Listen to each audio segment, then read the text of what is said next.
कुछ एक झूठ हमारे दिमागों में बैठा दिए जाते हैं। जैसे आप सब ने यह कथा पढ़ी होगी कि एकलव्य का अंगूठा कटवा लिया द्रोणाचार्य ने, पढ़ा है ना आप सब ने?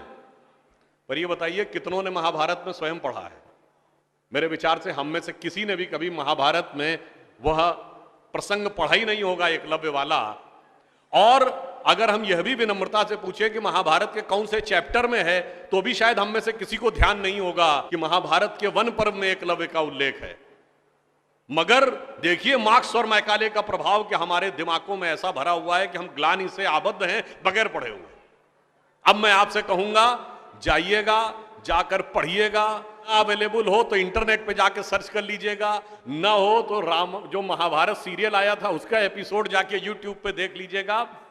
कि किस्सा ये था कि जब आपको चाहे आपने कथा सुनी होगी कि कुत्ते का मुंह बाणों से भर गया था जो एकलव्य ने तीर चलाए थे, और जब वह तीर अर्जुन निकालते हैं तो उस कुत्ते के मुंह में एक खरोंच तक उस बाण से नहीं आई होती है, तो वो चौंक जाते हैं क्योंकि ये सामान्य तीर नहीं है। उन्होंने कहा तो दिव्य अस्त्र है कि मुंह में पूरा तीर से भर गया मुंह और इसके बाद भी एक खरोंच नहीं आई। आप कहेंगे दिव्यास्त्र का मतलब क्या? दिव्यास्त्र का मतलब ये है, जैसे रशिया यूक्रेन की लड़ाई चल रही है ना, इससे पहले मिडिल ईस्ट की लड़ाई देती थी, तो जो मिसाइल जाती है वो लेजर गाइडेड जाती है, जिस बिल्डिंग पे गिरना उसी बिल्डिंग पे गिरती है, अगल बगल पे नहीं गिरती, क्योंकि the direction is precise to the metres. पर अगर मुंह के अंदर जाए और खाल पर खरोंच ना आए, इसका मतलब it is so much strongly guided that it is precision to the micrometres. तो जब ये वो देखते हैं ये दिव्यास्त्र चलाना, तो उन्होंने कहा दिव्यास्त्र राजा चला सकता है, ये कैसे सीखा इसने? तो जब द्रोणाचार्य उससे पूछते हैं कि तुमने ये किससे सीखा, तो कहता आपसे सीखा गुरुजी। कहते मैं तो तुम्हें जानता नहीं बालक, तुम अपना परिचय दो। अब यहीं पर बिंदु है। एकलव्य क्या कहता है? मैं मगध नरेश जरासंध के प्रधान सेनापति हिरण्यधनु का पुत्र एकलव्य। अरे वो मगध के chief of the arm forces का बेटा था। यदि आप ये कह रहे हैं कि वनवासी था, तो ये भी पूरा वाक्य तो पूरा करो कि वो सेना अध्यक्ष था। मगर देखिए कितनी चालाकी से छुपा लिया आधे तथ्य को, और उसके बाद हमारे दिमागों में भर दिया कि ये बहुत गलत किया गया। बताइए, हमारे हिंदू धर्म के दो महाकाव्य, रामायण और महाभारत, दोनों का रचयिता कौन? रामायण का रचयिता महर्षि वाल्मीकि, जो संस्कृत के आदि कवि माने जाते हैं। आज जो वाल्मीकि समुदाय है वो किसमें आता है? शेड्यूल कास्ट में। महाभारत के रचयिता और वेदांत और मीमांसा के रचयिता महर्षि वेदव्यास, जिनकी मां मछुआरिन थी, वह समुदाय किसमें आता है? कुछ राज्यों में, दिल्ली में शेड्यूल कास्ट में, यूपी में अति पिछड़े में। तो मेरे भाई, संत रैदास, नामदेव, कबीर, दादू, ये सब पूज्य संत हुए, फिर भी हमारे दिमागों में ये भरा जाता है। और कौन भरता है? वो लोग भरते हैं जो अपने यहां समाज के गरीब वर्गों की खरीद फरोख्त करते थे। और आपको यह भी बात बता दूं, जब हम कभी अपने यहां कहते हैं फॉरेन ट्रेवलर्स ने दिखाओ क्या लिखा है, तो मैं ये बात आपसे कहता हूं, इसको भी जाके चेक कर लीजिएगा। किसी फॉरेन ट्रेवलर का सबसे ऑथेंटिक जो रेफरेंस माना जाता है, वो चंद्रगुप्त मौर्य के समय में मेगस्थनीज आया था ग्रीस से, जिसने अपनी किताब लिखी है इंडिका, आज से 2300 साल पहले।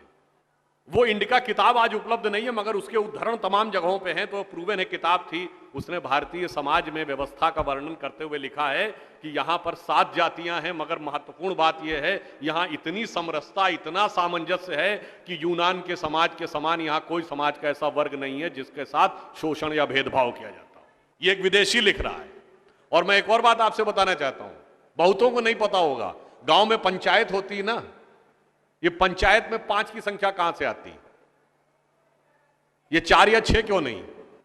5 की संख्या जानते कहां से आती है? 4 वर्ण माने गए थे, तो किसी भी गांव में निर्णय लेना होगा तो चारों वर्णों का एक एक प्रतिनिधि होगा, और 5वां जानते कौन होगा? गांव के बाहरी क्षेत्रों में रहने वाले वो वनवासी जो प्रत्यक्ष रूप से गांव का हिस्सा नहीं है, पर हमारे निर्णय का प्रभाव उनके जीवन पर भी पड़ेगा, तो 5वां प्रतिनिधि उनका होगा। वहां से यह पंचायत का भाव आता है। और फिर मैं आपसे कहना चाहता हूं, हमारे दिमाग में एक और चीज भर दी गई कि जाति व्यवस्था हमने बनाई। आपको पता है कास्ट शब्द कहां से आया? ये कास्ट अंग्रेजी का शब्द नहीं है, ये पुर्तगीज भाषा का शब्द है। और 1931 में जो अंतिम जनगणना जाति के आधार पे उसमें 4114 जातियां हैं हिंदू समाज में, जिसमें अब 6000 बताई जाती हैं। मैं चैलेंज करके पूछता हूं, कोई दिखाओ तो किसी धर्म ग्रंथ में 6000 जातियां लिखी हो, और जहां लिखी उसमें इससे ऊंचे ये, इनके नीचे ये ऊंचा ये नीचा, कौन से धर्म ग्रंथ में लिखा है? ये माली ऊंचे की तेली ऊंचे, सुनार ऊंचे कि लोहार ऊंचे, कहां लिखा है? जानते हैं कहां लिखा है? एक British census commissioner Herbert Risley द्वारा किए गए सेंसस में हिंदू समाज को जातियों में विभाजित करके ऊपर से नीचे तक लिखा गया, और फिर वो हमारे ऊपर अध्यारोपित कर दिया गया है। हमारे दिमागों में कैसी कैसी बातें भरी जाती हैं। एक थोड़ा लिबर्टी लेते हुए ये भी कहना चाहूंगा, महिलाओं को पढ़ने का अधिकार नहीं दिया जाता था। अब ये बताइए, हमारे यहां दिल्ली में लोगों को ध्यान नहीं होता है, आप लोगों ने मैत्री कॉलेज और गार्गी कॉलेज है ना, ये मैत्री और गार्गी कौन थी? ये वैदिक काल की 20-22 विदुषी स्त्रियों में से एक हैं। गार्गी ने ऋषि याज्ञवल्क्य के साथ शास्त्रार्थ किया। फिर मैं चैलेंज करके कहता हूं, दुनिया में कोई दूसरा धर्म संस्कृति बताइए जहां धर्म पे टिप्पणी करने का अधिकार किसी महिला को हो और किसी धर्म के ज्ञाता के साथ शास्त्रार्थ करने का अधिकार। फिर हमको समझाया जाता है कि हमारे यहां बराबरी नहीं थी। अरे आप सबको याद हो, सबसे प्रख्यात शास्त्रार्थ कौन सा है? आचार्य मंडन मिश्र और आदि शंकराचार्य के बीच में, दोनों के बीच में जो शास्त्रार्थ हुआ उसका जज कौन था? आचार्य मंडन मिश्र की पत्नी उभय भारती। फिर मैं चैलेंज करके पूछता हूं, पहले दुनिया कोई धर्म बताइए जहां टिप्पणी करने का अधिकार स्त्रियों को हो और जज बनने का अधिकार हो डिस्कशन में। उसके बाद हमसे कहते हैं कि साहब बराबरी नहीं थी।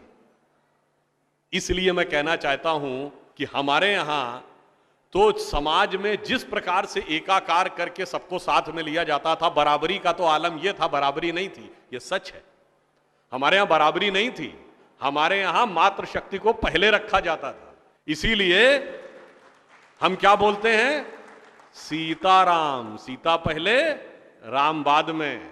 लक्ष्मी नारायण, लक्ष्मी पहले नारायण बाद में। गौरी शंकर, गौरी पहले शंकर बाद में। राधे कृष्ण, राधा पहले कृष्ण बाद में। माता पिता, माता पहले पिता बाद में। और इसीलिए हमारे जितने भी प्रतीक हैं, भारत भी माता है, धरती भी माता है, प्रकृति भी माता है, गीता भी माता है, गंगा भी माता है, गाय भी माता है, गायत्री भी माता है।